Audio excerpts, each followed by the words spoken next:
family was on vacation in Georgia. As they drove down the road, they kept passing these orchards, peach orchards, and this one there's a hand-painted sign that says, "Pick your own, $5 a bushel." So they said, that would be awfully good. The kids would have fun, we'll have some great peaches to go with our lunch. And so they bought their basket, their bushel basket, and they headed out into the orchard. The old man who was selling the basket said, "You want to go deep. That's where the good peaches are." So they went in a little ways, and then they heard him calling to them, "Go deeper." So, okay, they went a little deeper, they went a little farther, turned around, he's still there. "Go deeper."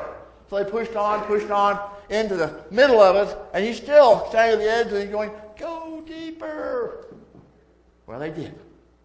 And they found peaches the size of grapefruit. Huge, juicy, sweet, beautiful peaches like they'd never found. They filled up their basket, and they hauled it back, had to drag it back. And they sat down there in the parking lot and had the best peach ever. Because they went deeper. Now that's where our faith is. That's where God meets us. At the surface, the Bible is maybe factual, maybe not, but you go deeper and you find deep, hidden, important truths about who you are, who I am, who God is, and what Christ did for us. A lot of people see John 3:16 as the essence of the gospel. The whole gospel in one sentence. For God so loved the world, he gave his only begotten Son, that whosoever believeth in him shall not perish, but have everlasting life. Isn't that it? God's love, Jesus' sacrifice, and our faith. But this passage today starts a little sooner because we want to dig deeper. Depth is what's important. It's what's down there that matters. In New York City, the Empire State Building stands all by itself in the middle of the island. Now, uptown, there's tall buildings. Downtown, around the World Trade Center, the new World Trade Center, not the tallest building in the world, but 1,776 feet tall to the top of the antenna. That's something. Tall buildings. And the reason is when you go deeper, you discover there is bedrock uptown, there's bedrock downtown, and there's just this one little bump of bedrock where the Empire State Building is.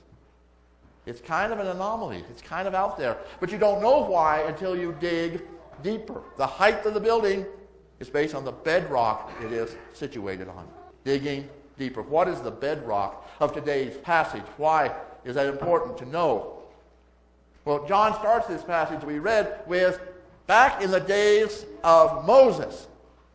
And we have to skim back in the Bible, do a little hyperlink here to Numbers 21, 4 through 9. Anyone want to look it up? They can.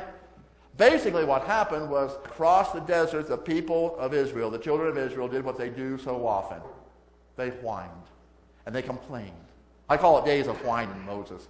Because no matter what it is, Moses, wasn't there a lot of food? Didn't we have all the food we could eat back there in Egypt? I know we were slaves, but we lived well. And we were taken care of. And you brought us out here to die. On and on and on. And God got fed up with it, according to the story. God sent snakes, poisonous snakes, to ravage the people, to bite them. All got ill, many died, and the people repented. Now, I think those snakes mean more than just snakes. When you dig deeper, you think of the hissiness of those people. We got 3 cats. We got a lot of hissy fights going on in our house. Well, that's what the people were doing. And the snakes represent something about us, something basic about us that just always bites and poisons our lives. It's that negativity. I mean, notice that? You can choose. I was talking to somebody yesterday who says, you always have a choice. No matter what happens, you have a choice of despair or you have the choice of joy. You do. That snake, those snakes, is the choice of just always seeing what's wrong. So God had Moses, the people confessed, God had Moses make a snake out of bronze and to raise it up on a staff. And anyone who looked up at the snake, instead of looking down at the snake, looked up at the snake, was cured. This goes deep. Because the snake has changed from the thing that bites your heel to the promise of immortality. Because that's what snakes are.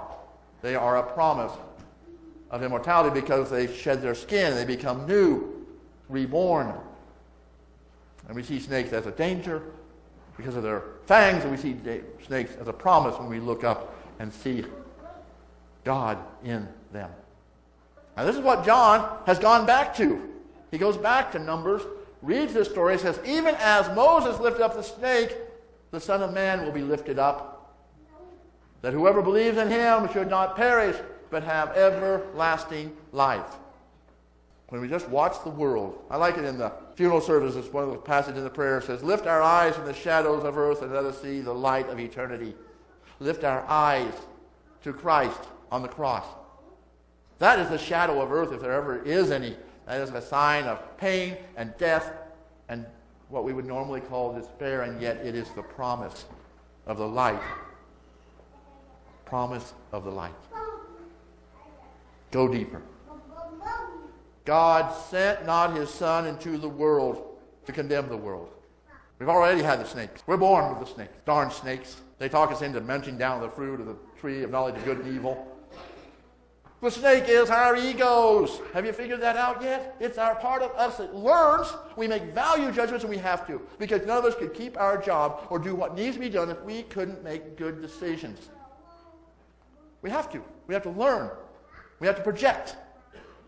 And yet we take it too far and we start remembering just the negative stuff, just the hurt and the despair and the problems, and then we project nothing but fear of the future. We tear that away, we discover that, no, we are God's children. And there's nothing we can do. There's nothing we can do to overcome this. And people who don't know Jesus Christ think there is. The clearest example I know is a fella who just doesn't go to rehab and doesn't stay with the program because he knows better. I can handle this. No, you can't. First of the 12 points of the Alcoholics Anonymous law is that I have a real problem and there's nothing I can do about it. I have this snake which has bitten me in the heel and it is destroying everything in my life, and there's nothing I can do about it. God so loved the world, he gave his only Son, that whosoever believes in him should not perish. God sent not his Son into the world to condemn the world. We already are condemned by the way we live. God sent his Son that through him the world might be saved. Might be saved. Now, salvation, we always run off to going to heaven, and that's true, but that's not all of it. Marjorie Suhaki put it this way: in a very conservative point of view, you confess your sin, you accept Jesus, and you're saved, and now the next thing you have to do is die. Well, if you're saved when you're 18, that can be a good 70 years. Of what? What? It's not just about the being saved once and forever. It is being put on the track of sanctifying grace, of moving in God, away from sin and death to life everlasting, or life eternal. Not just after the end. We like to just say, well, heaven goes on and on. You know, when we've been there 10,000 years, we have more days to praise, infinite amount of time. Good. But everlasting or infinite can also be in this moment. And the infinite possibilities of this moment surround us, and we shut them down by our incrustation, by our poison, by the venom of our snakes, and we only think we have one possibility, and yet God is there offering the best peaches in the world if we will just go deeper. And all he asks is that we believe in him. I don't think he just means, holding your tongue just right and saying, I believe in fairies, I do believe in fairies, I do. No, he's talking about living in the midst of it. Have you noticed when kids do make-believe? And you be the daddy, and you be the mommy, and I'll be the little child, and we're going to have dinner together, and they'll come up with this little story, and then they enter into that story, and at that moment, they are the mommy, the daddy, the child, whatever. And they live that part for just a few minutes. When we go to the movie, we enter into a world not our own. And when we accept Jesus Christ, we enter into a world that promises us that we will not be drugged down by the venom of sin and death.